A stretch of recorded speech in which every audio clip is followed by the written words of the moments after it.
Michael, obviously Blazers 19 of 40 from three. What needed to be better defensively in that aspect?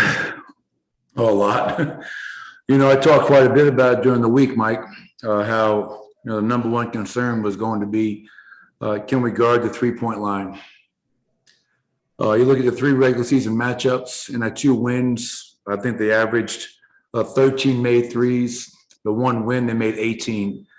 And obviously tonight it went up to 19. So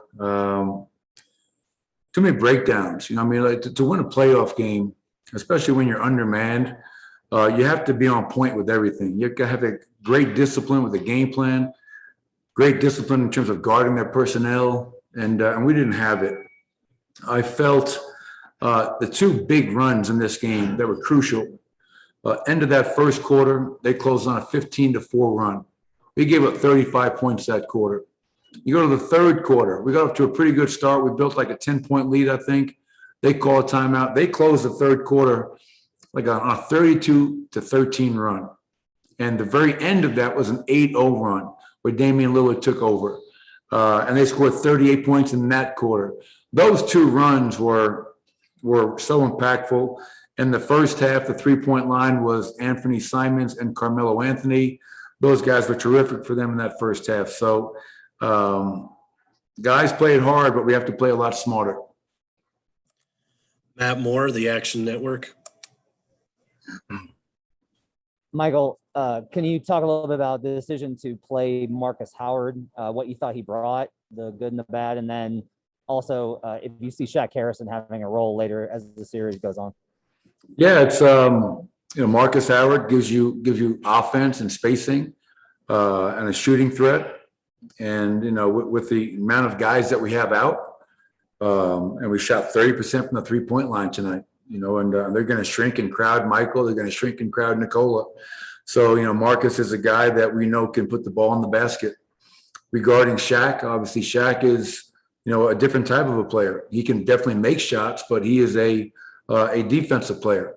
And, last time we played them, if you go back and watch the film, you'll see what they did when Shaq was in the game. I'm not going to do your work for you. Mark Kisla, Denver Post. You mentioned the run at the end of the third by Portland and Dame at the very end of that. Right. Yeah, Dame is obviously a great player. To what extent do you have to concentrate more of slowing them down, or do you just decide he's going to get his and we got to attack them a different way? Well, it's funny because, I felt in the first half, we did a great job on their backcourt. I think both CJ and Dame were combined 8 of 22 at the half. The impact was off their bench and Simons and Carmelo, who really torched us. And then obviously, it's tough to keep Dame quiet for 4 quarters. And he got going. And, we're going to have to help Michael out because it's kind of what we saw in the playoffs last year. They started putting Michael in every pick and roll and trying to really, isolate and attack him. So obviously Michael has to be better, and we have to figure out ways where we can help him. But Dame is a tough one. It's if you cut the head off, does that allow CJ and Powell and Carmelo and Nurk and those guys to get off?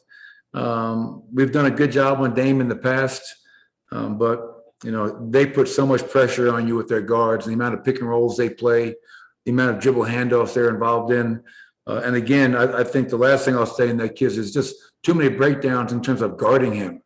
We let him walk into threes that he takes 8.5 pull-up threes a game on the season, and we let him walk into some of those tonight, and that was definitely not the game plan. Brandon Cristal, KOA. Yeah, Coach, when you talk about the effort was there, but the breakdowns, and you just touched on them again, does it give you any kind of comfort to know that that's correctable versus an effort thing, which I guess is also correctable? I guess what's the level of concern knowing that they're going to keep firing from 3? Well, the concern is that we have 3 days to prepare for this. And after 3 days, there were still breakdowns. The hope was, with the whole play-in and allowing, us to have practices Wednesday, Thursday, and Friday, and just the amount of repetitions we had in trying to work on the game plan, implement the game plan, and then you go out in game 1 and you don't execute the game plan. So that's definitely disappointing.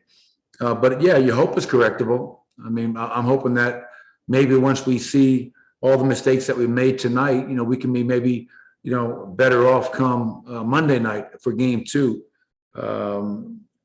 We gave ourselves a chance. We had some great moments, but when we were bad, we were really bad, and they exploited it, and they went on those 2 big runs that I talked about.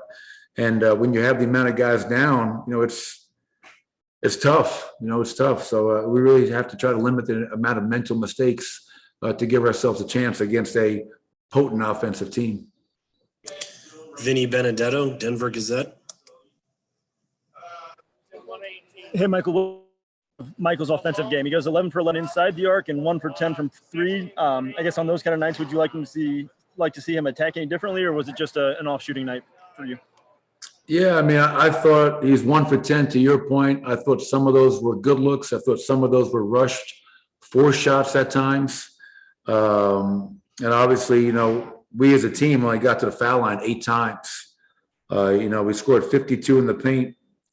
So, obviously you hope that we can try to get to the free throw line more, get some more calls to generate more free throws. But Michael's a shooter, he's a scorer. And as long as he's taking good shots, I'm comfortable with him, launching from 3. We're going to need that. We're definitely going to need him to. He still had 25 points and 9 boards, did some really good things for us. But obviously 1 for 10 and 11 for 36 as a team against a team that shot 48 from 3 is going to be really tough to win that game. All right, Coach, we got time for one more. We're going to end with Alexander Zikic. Coach, Portland, they know you.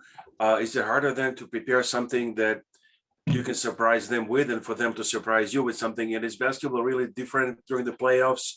Are the games really different for you as the team? Yeah, I mean, there were really no surprises tonight. That they did what they do, and we tried to do what we do. Obviously Nicola was fantastic, 34 and 15. We just need some more help around that.